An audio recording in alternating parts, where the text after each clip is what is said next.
Hello, I'm Lynn Finch with another No-Cash Allowance video for all you parents, homeschoolers, and anyone interested in preparing the next generation. Today we're going to look at spender and saver kids and how parents can help them manage their money better. When parents describe their kids' money habits to me, they quickly identify them as either a spender or a saver. Now, recent research shows that emotions play a huge role in determining these spending behaviors. And surprisingly, even kids can reliably report their emotional responses when given a choice to spend or save. A University of Michigan study found that children as young as 5 already had distinct emotional reactions to spending and saving money, and that these translated into actual real-life spending behaviors. The study also suggested that these are not modeled after their parents. These behaviors are in the kids. The spendthrift lacks emotion when they spend. They can spend, they can overspend, tend to carry more debt. The tightwad feels emotional pain when they spend, so they don't spend as much and they have less debt.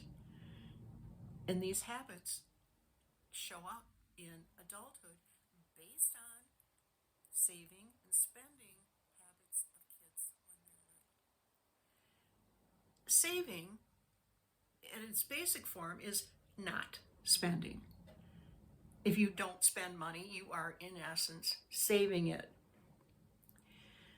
But when kids hear us talking about saving, they hear the word saving, we kind of send some mixed messages. If you go shopping and you buy something on sale, you are saving money because you're buying it at lower than the actual price. What do you do with that extra money? Probably just leave it in your account, so you have that money available to spend another time.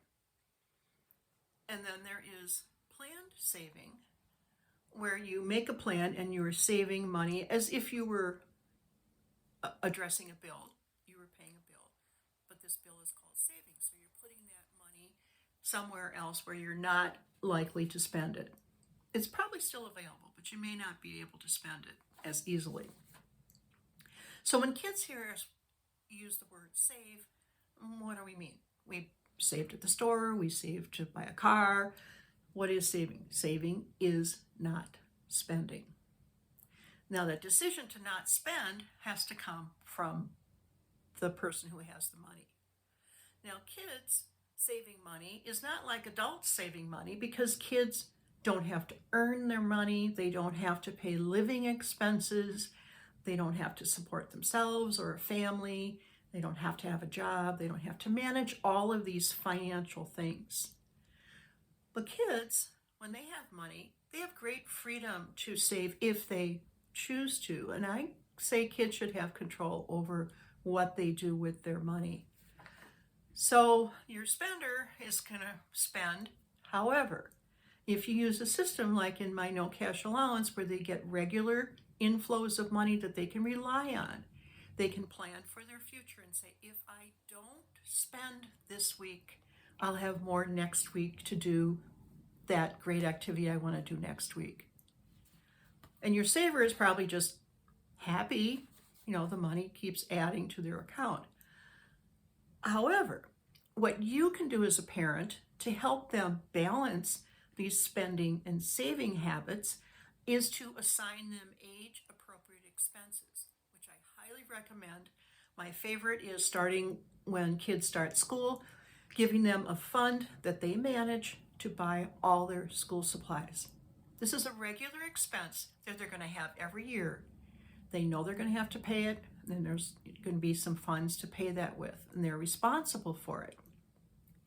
So when they are responsible for an expense, it kind of fits in between. I can spend on me, or I can save, but I have to pay my expenses. And this is where, again, the No-Cash Allowance comes in, because all money is tracked as a number in a written account. And you can download log sheets from my website. Now, when kids see numbers, they understand.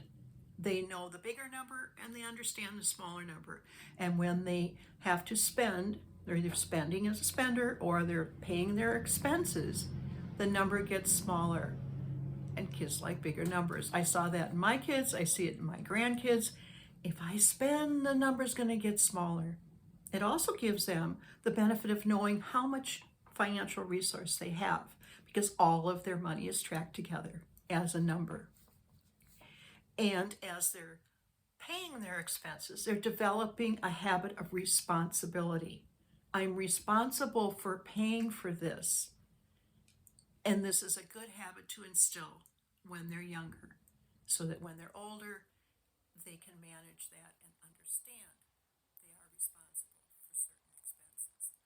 So you can help your kids prepare for their future by letting them manage their spending and their saving and giving them some expenses, so they also are adding responsibility to their spending activities. So thank you for listening. You can link below to go to my website, read more in this blog, buy my book, and download those allowance log sheets. And please subscribe and share with other parents. And thanks for listening.